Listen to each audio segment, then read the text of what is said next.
It's Wildcard playoff weekend in the NFL. We're making picks and previewing every game in the AFC and the NFC, and all pro teams have been announced. Snubs, Lamar Jackson beating out Josh Allen for the QB1 spot. All that and more coming up on today's Peacock and Williamson. NFL analyst Brian Peacock and former NFL scout Matt Williamson bring you expert NFL analysis every day in less than 30 minutes. Get an inside look at the NFL on the field and in the front office with elite breakdowns to next-level analysis and in-depth information only for the real NFL fans. This is Peacock and Williamson, and it starts now.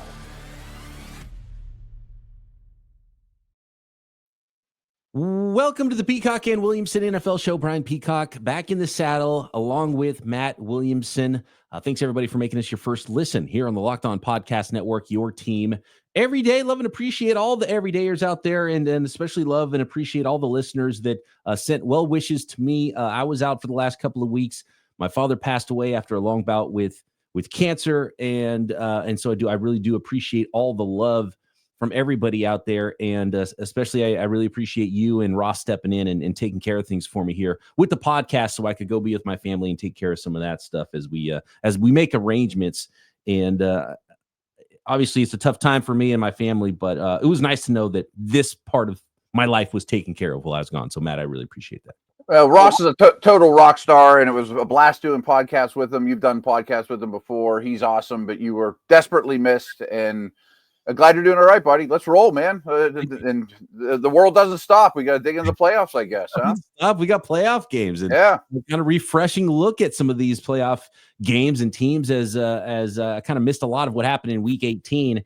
And you didn't miss that much in here. Yeah, week of the season, so that's a great week to not pay attention to NFL football. We got to start with the All-Pro teams though that have been announced, and it was Lamar Jackson that was named the All-Pro quarterback for the first team and first team offense, and very interesting there. I wonder if the MVP voting will go along with that. Lamar really ended the season so strong, while it looked like Josh Allen was potentially locking up maybe All-Pro first team and potentially MVP as well. Saquon Barkley, no surprise at all, is the first team running back for the All-Pro offense. Patrick Ricard at fullback. I mean, we already know who the fullback is going to be. One of Next two 5 guys. years, right.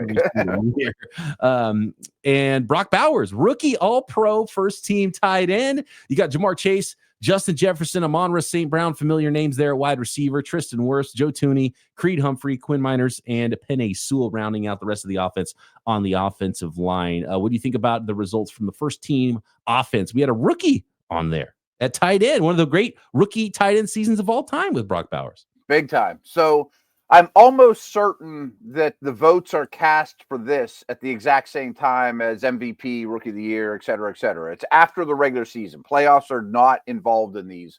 I don't know if it's the same human beings casting the votes and all that stuff, though. That I can't comment on. So I know it's a little different process for MVP. I think there's some crossover in voters, but the voting system's different for All-Pro. So it's not like automatic that the All-Pro votes, the same guys are going to be voting for, guys and gals are going to be voting for the same people for other awards. Right. That much I do know. And it goes like this. Like if I were a voter, I would vote for one quarterback for first team, and they get 3 points. I'd vote for one quarterback for second team, they get 1 point. But if it's defensive tackles, I do 2 first team, 2 second team. But for MVP, you just get 1 vote. So like it was a big deal around here. Like Ben Roethlisberger went his whole career never getting an MVP vote. Well, most years, Pat Mahomes gets 50 out of 50. You know what I mean? Like, not many guys get votes. Like this year, Allen might get 40% and Jackson gets 60%, and maybe Burrow gets 1. You know, like it's hard to get a one vote. Cincinnati writer that writes that votes for Burrow. You always get that. There's like 1 or 2 just random votes. You're like, who voted for this guy? But the 4th guy won't get any. You know what I mean? Like it's hard to get a MVP vote. So there's that. But it does lead me to think that Lamar's the leader in the clubhouse, you know, for the MVP, and that's a great race. I would have voted for Kittle over Bowers, but I understand it. And I would have voted for Lane Johnson over Penei Sewell, but I understand it. And my favorite pick of all of them is Quinn Miners. I think he's the best guard in the league. And I mean, I know that's nerdy, but that's why you tune in. You know, he's awesome. And sometimes it's hard for offensive linemen. Sometimes it's a year late when they start to get recognition because they're not, winning your fantasy teams and there's not as many statistics to break it down. I think maybe people are a little bit better at breaking down offensive linemen and using more of the advanced stats than they have before to be able to figure out who the best offensive linemen are in the NFL. And I'm glad you brought up George Kittle because I didn't want to, but I think he was the biggest snub potentially on the year, even more so than Josh Allen. If you're a Josh Allen fan over Lamar Jackson, he was awesome this year. I mean, he was unbelievable this year. And you can't just look at the receiving stats either for what he does. He's the best blocking tight end in the NFL on top of it. Yep. I think he's hitting his peak, which is unbelievable in itself. To be able to stay healthy, and Croc and I on Lockdown 49ers every single week, we're like, dude, you got to give George Kittle. He's the biggest in all the superstars on the 49ers. George Kittle is the biggest cheat code you have on offense and the best weapon you have versus what defenses can do against you. And you got to get more targets. And he could have had 1,500 yards receiving this year. If 10 to 12 targets a game is what I would give him minimum. I would treat him as a receiver like Travis Kelce in his prime, but then also allow him to do his thing as a blocker as well. So, but anyway, I mean, it was a phenomenal season for a rookie tight end. So 100%. Yep. All the credit to Brock Bowers. Defense, Myles Garrett and Trey Hendrickson on the as bad as the Cincinnati Bengals defense was. They did have one star player on it, and Trey Hendrickson tried to keep that whole thing afloat in Cincinnati there on the edge. You had Cam Heyward from your Pittsburgh Steelers inside at tackle, Chris Jones at tackle as well. He's got a lot of all pros to his name. Interesting names at linebacker with Zach Bond joining stalwarts Fred Warner and Roquan Smith at linebacker. You had Patrick Surtain, Derek Stingley, Marlon Humphrey at cornerback, and then Kirby Joseph, who's just phenomenal at taking the ball away, and Xavier McKinney, who is an awesome addition for the Green Bay Packers at safety. I would say Bond and Joseph are kind of my minors. They were the best at what they did, and I'm glad they got recognized because a lot of times those dudes get overlooked because they weren't the first pick in the draft or, Pro Bowl after Pro Bowl. And I'm going to take a minute to give Cam Heyward some love too, because I just finished doing a Steelers show, and I hadn't realized this till an hour ago. He has a second team All-Pro on his resume, and this is his fourth first team. I mean, there's only one spot really to go around on the first team in the last 10 years because Aaron Donald had every one of them. And Cam Heyward's gone 4 times in his career as a first All-Pro as well as a second team on there. That's pretty incredible. I think he's going to go to the Hall of Fame. You know what I've noticed is it's getting harder to find star linebackers in the NFL. It's really weak. Linebacker is getting more and more difficult, I think. And I think you see a guy like Anzalone, who was awesome for the Lions, and you saw a huge difference when he's on the field and when he was off, beyond what they're missing in Aiden Hutchinson there on that Lions defense. We'll get into some of these teams at the playoffs as well here in a second. But it's one of the thinnest positions in the NFL. And it used to be like running back, where it's like, well, you can find tons of linebackers to run and hit and play for you. It's getting more and more difficult because more and more stress is put on them in the passing game. And there's not that many guys who can still run and hit as run defenders, can also stick their head in there with run fits inside, but then a lot of times have to pick up wide receivers crossing the field. Yep. And Warner would have been on my first team, but it wasn't his best year. As great as he was, he played injured a bunch of it. Yeah. Roquan this was not his best year either, but I don't know who else you'd have put there, so but it's a light position right now. Guys getting really banged up at that position too. It is the running back defense as far as the collisions and the impact that those guys and they take. Play every snap. Yeah, absolutely. All right, let's make some picks. It's preview and picks time for the NFL Wild Card weekend. Tons of games and some really fantastic matchups, I think, this week. I'm really looking forward to. We'll make those picks and preview Wild Card weekend next. Today's episode of Peacock and Williamson brought to you by our sponsor, Intuit TurboTax. Are you tired of endless waiting, wondering, and worrying about your taxes? Well, that's all a thing of the past, because you see, taxes don't need to be complicated or stressful, and TurboTax is here to change the game by matching you with a TurboTax expert who can get to work on your taxes right away.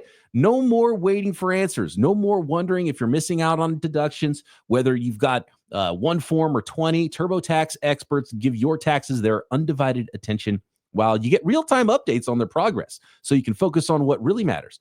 You won't have to lift a finger, but you'll get the peace of mind knowing that your taxes are being handled by the pros. So if you're ready for stress-free taxes and the most money back guaranteed, head over to turbotax.com today and get matched with your expert who's ready to take your taxes off your plate so you can focus on your day. Only available with TurboTax Live full service, real-time updates only in the iOS mobile app. See guarantee details at turbotax.com/guarantees. This episode is also brought to you by Prize Picks, and it's playoff time, which means it's Prize Picks time. And if you're getting really excited and you want the most action in the final weeks of the NFL season, that's where Prize Picks comes in. If you love football, want a chance at real money while watching those games, Prize Picks is the place for you because it's the best way to turn your sports opinions into cash with daily fantasy player projections. With Prize Picks, you simply pick more or less on player stats like total passing yards or rushing touchdowns, and you get a shot at winning up to 1,000 times your money. So you make your picks in less than 60 seconds. Whether you're looking for a flex play to boost your payout or you want to cash out quickly, Prize Picks has got you covered. For example, maybe you're eyeing Jared Goff more than 230 passing yards. Or how about Saquon Barkley? Seems to be automatic for more than one touchdown. And here's a special offer for our Locked On NFL listeners. Download the app today and use code Locked On NFL to get $50 instantly after you place your first $5 lineup. That's Prize Picks. Run your game. Again, Locked On NFL is the code to get $50 instantly after you play your first $5 lineup at Prize Picks. Run your game.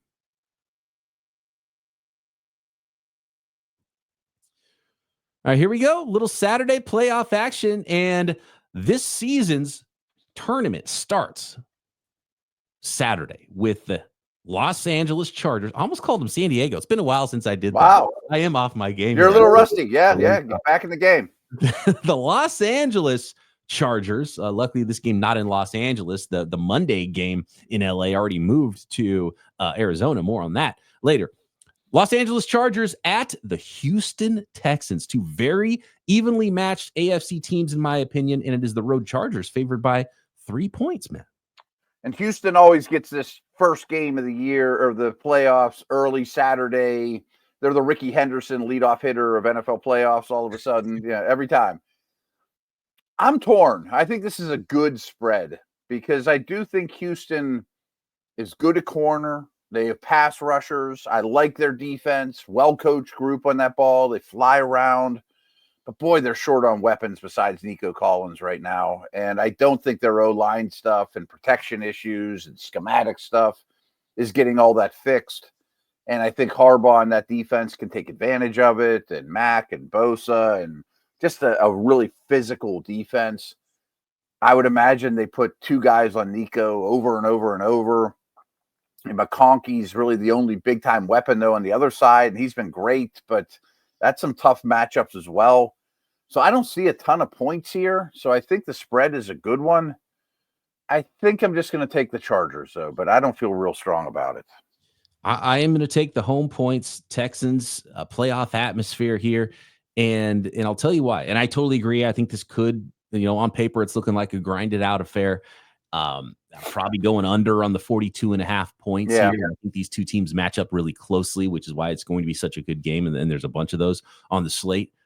But I think the Texans, even with the issues that they've had, are really qualified to shut down Ladd McConkey, whether they decide to use Stingley or, Lassiter or, there's a number of ways that the Texans match up with the Chargers offense that could really start to limit that. And on the other side, these two young quarterbacks have a lot to prove too, so that'll be interesting. And it's kind of like which team makes the big play is going to win this football game. But the fact that I'm getting points with the home team in a game that I think is going to be really close, and I do like how the Texans defense matches up against the Chargers. It's going to be tough for them to just kind of chug down the field over and over and over again in a game that's going to be really close, although they're built to win that way. And so I can see why the Chargers are favored in this game. And I might take the Chargers on a neutral field if you said just pick them, but I'm getting points at home with the Texans, and I think they do match up well with the Chargers. So give me Houston.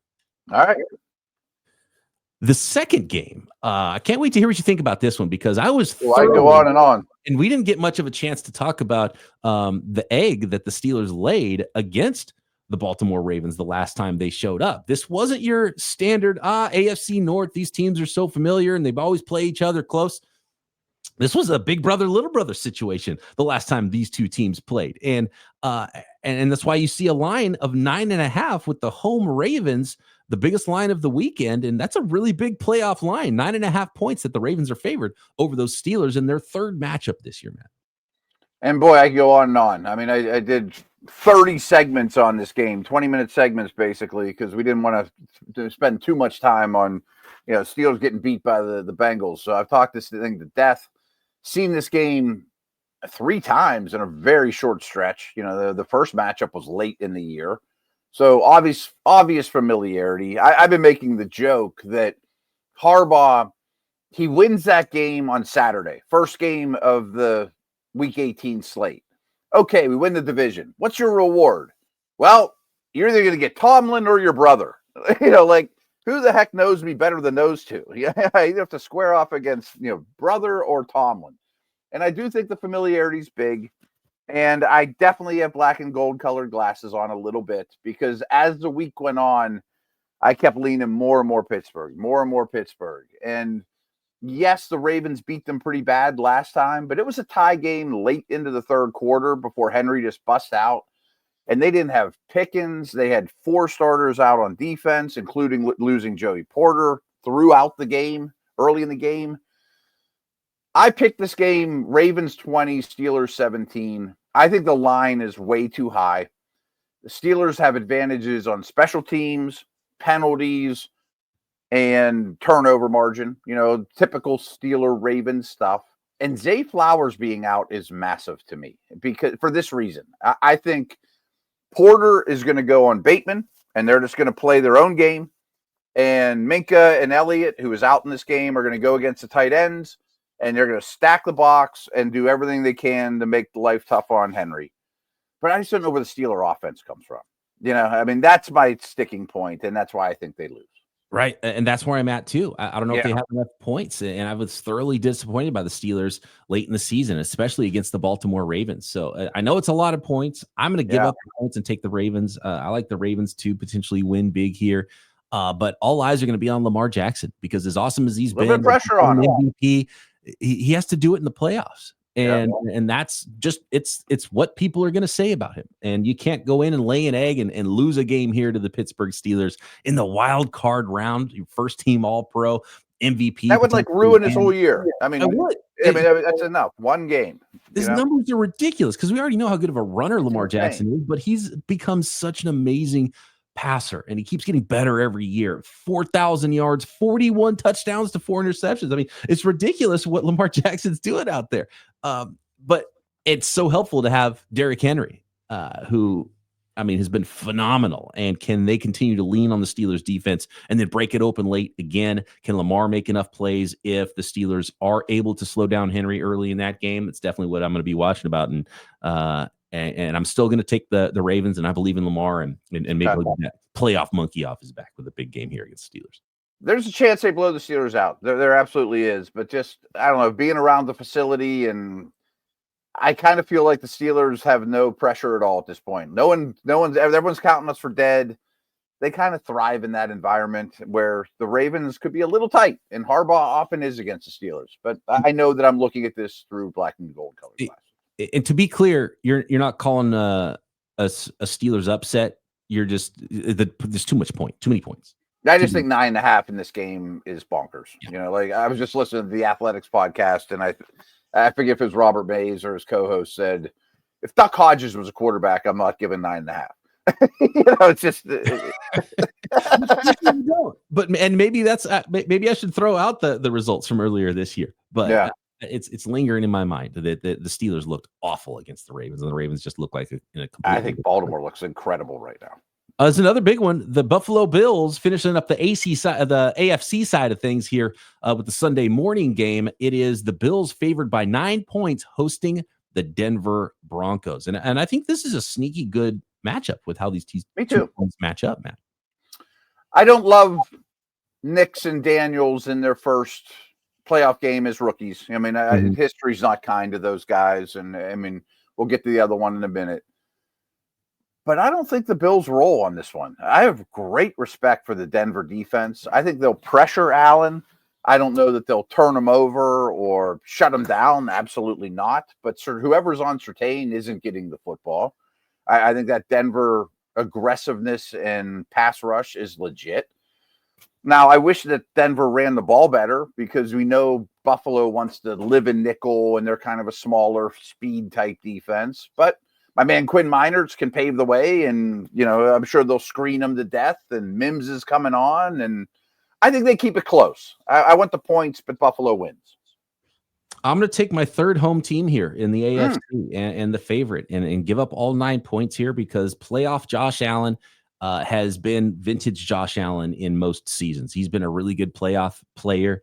And I think they will be able to lean on the Broncos late in this game because I just don't know that the Broncos are going to muster enough offense, rookie quarterback. Yeah. And even if the Bills aren't playing their best defense, like you mentioned, they're just going to, they're going to have to nickel and dime their way down the field and screen their way down the field, short passing. And I think the Bills will kind of invite that. So go ahead. We'll rally and tackle you because that's the way that the Broncos win this game is they make some big plays and profit off of big mistakes by the Bills. I think the Bills will lean on them, and I think it maybe will look close late, and I think the Bills will run away with this one, and Josh Allen will have a really good game. I just think the Buffalo Bills are just a lot better football team, and against a rookie quarterback, give me Buffalo all day, and the 9 points aren't going to scare me off of that one. They could blow them out. I recognize that. Oh, I want to throw this out. Hopefully, I'm one of the first that says this, but my favorite new Ashton GT landing spot, Denver. I'd love them to be a Bronco. Okay, staying with the that area of the country too. Yeah, right? Yeah. He would look like a natural fit there. Okay, I'm not against it. I like it.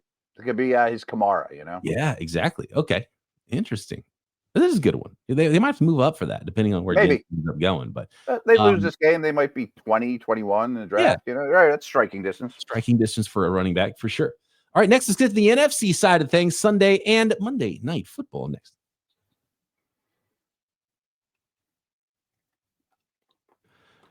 Today's episode is sponsored by FanDuel, America's #1 sports book. From big upsets to game-winning drives, the NFL playoffs are better with FanDuel because right now new customers can bet just $5 and get $200 in bonus bets guaranteed. Win or lose on that first $5 bet. The FanDuel app gives you everything you need for live bets, same game parlays, and so much more. All you got to do is visit the website or download the app and share and share your knowledge and bring in some winnings while you watch these football games, especially for some of those folks out there that their team might not have made the playoffs. All you got to do is visit FanDuel.com to join today and get started with $200 in bonus bets, live in-game betting, tons of prop bets in the playoffs. Maybe if your team went that other direction, maybe NFL draft props are your way to go too as well. And you can find those at FanDuel.com. So make this playoff season unforgettable with FanDuel, an official sports book partner of the NFL.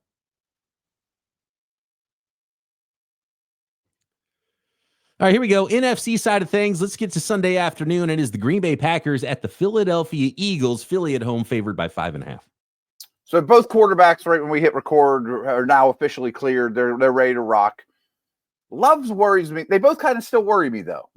There's a gambler, move to never bet on a quarterback coming off a concussion, which I think there's something to that. And this is not a 1 week, go through the protocol, get back in. This was a couple week one. So I'm guessing it was not a easy concussion, if there is such a thing. It's easy for me to say. Yeah. But I also think Love, with this elbow injury, isn't going to control the football very well. Like, the people that have this injury, quarterbacks often talk about how I don't have good control. I'm just kind of trusting my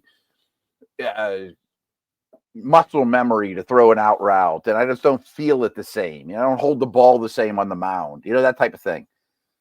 I think the Eagles win pretty big. I mean, I think Green Bay is a formidable opponent, but I think Philly's a juggernaut and are better on both lines of scrimmage, at home, nasty place to play. I don't love Green Bay's corners against Smith and Brown. They got Goddard back involved, let alone Saquon. Eagles Ravens might be my Super Bowl pick. Interesting. I am going to go the other way on this one and think that I don't think we've agreed yet, have we? I don't think we have, and I love it. All right. I'm gonna take the points with the away Packers. You know, the cold weather is not going to affect them or anything here in January. 5.5 points is a good number, and I think this game could be close, and it comes down to Barkley late potentially. And I just don't think there's going to be as much fireworks in this game to have a big, one team really blows out the other team. But I am, and I think a lot of people wanted to see Saquon Barkley break the rushing record, but I think Eagles fans are going to be happy in the fourth quarter of this game that he rested and he sat, and you'll see why Nick Sirianni did not allow Saquon Barkley to go chase that record, and he's able to have a lot of success in the second half. And I do like the Eagles to win this game, but I'm going to take the 5.5 points for the Packers to keep this close. Eagles by a field goal. Okay. How about the Washington Commanders? Another rookie quarterback, Jaden Daniels, taking on the Tampa Bay Buccaneers. Tampa favored by 3 at home. This is my favorite bet of the week, and it's the over. I just think that neither of these defenses is very competitive. There's a lot of firepower here. Bucs have an O-line. Evans versus Lattimore's fun, but I still think Tampa puts up a lot of points. I know he's a rookie, but Daniels is fireworks, and I don't think this defense is particularly good. I'm glad that Winfield is back. He's a great player. But I trust the Bucs a lot more. Yeah, I mean, it's kind of like the Denver conversation that this has been a successful year already for Washington. You're getting a rookie quarterback into the playoffs. Bucs have a fair amount of playoff experience lately against some big dog teams. I like Tampa in this game to win by more than a field goal. Yeah, and I agree. There could be some fireworks. There could be a lot of points in this game. That's why it's the 50.5 point over-under in this game. But I do like Tampa. I like Tampa quite a bit. Not only a rookie quarterback, but they're going to need big plays. And they haven't had the big play passing game later in the season like they had earlier in the season for Washington. And I think the Buccaneers are good enough defensively, even though they've had some problems, to take away the things they need to take away, like Terry McLaurin, stay over the top of Terry McLaurin and make things difficult for the Commanders, make the rookie quarterback not make any mistakes and slowly grind it out down the football field each time they have the ball. And I don't like the Commanders offense to be able to slow down the Bucs enough. So yeah, give me the Bucs and I'll give up the points here. I'm with you on this one. So we do agree, at least on one. Okay. This game, the unfortunate fire situation is unbelievable. My brother actually works for the state and is involved with CAL FIRE, and so I knew about this fire very early on. We were like, oh wow, there's a lot of smoke there. It's in the Pacific Palisades, and it's getting closer to Malibu and some of the Santa Monica and some of the homes that are down there. Some really nice homes, and all of a sudden you see that thing with crazy 80 to 100 mile an hour winds just blow up, and so much devastation down there. So thoughts are with a lot of the folks in the Los Angeles area, and tons of smoke. And they have moved that game now to Arizona, Glendale, Arizona, where the Arizona Cardinals play, is now going to host this game. So no home field advantage for the Los Angeles Rams, and it is the visiting Vikings that are favored by 3 points now against the Rams Monday night. Yeah, and I think the Fires affect this game. I'm here to analyze football, and I don't know how you couldn't be distracted as a Rams player, even if it didn't affect you directly. I know somebody it did. Right. It has to. And is prep the same? It's such a big game. Now, I have the most respect in the world for McVay and Stafford, and that offense is awesome when they got all their dudes, which they do. But I also think the moving of the game means there's going to be a lot of purple in the stands, too. There probably already was, but Viking fans are very, very passionate. I'm not quite on board that Darnold turned into a pumpkin in week 18 at all. I don't see an answer for Jefferson. I bet Flores at least gets hits on Stafford or turns them over here and there. And I just think the Vikings are a noticeable better team without as many distractions. I like the Vikes here. I don't think it's a fantastic matchup for the Rams either. And I'm with you. Give me the Vikings by potentially a lot. I just think they're a lot better football team in a lot of ways. And I think they match up well against the Rams. I don't think the Rams are built to slow down the Vikings. Sam Darnold could even probably throw one the other way, and they would still come out okay for me in this game. So this is an easy one for me as well. The last 2 NFC games have been easy. Give me the Vikings neutral field away game in Arizona, Rams with other stuff on top of it now for the Rams, who I would already be picking the Vikings against them anyway if this game was in LA and there was no fires. So this is an easy one for me. Give me the Minnesota Vikings to advance over the division winning Rams on the road. I think they're a tier above the Rams on a neutral field pretty much any week of the year, Yeah, and the Rams don't even have that scrappy. Like, who would be the Amik Robertson that does right job on Justin Jefferson in this game? And I think bounce back for Darnold, had a weird game. Guys always come back strong. You don't play exactly the same 2 weeks in a row, right? So yeah, give me Sam Darnold. I don't think the Lions created this blueprint that the Rams will just cut and paste.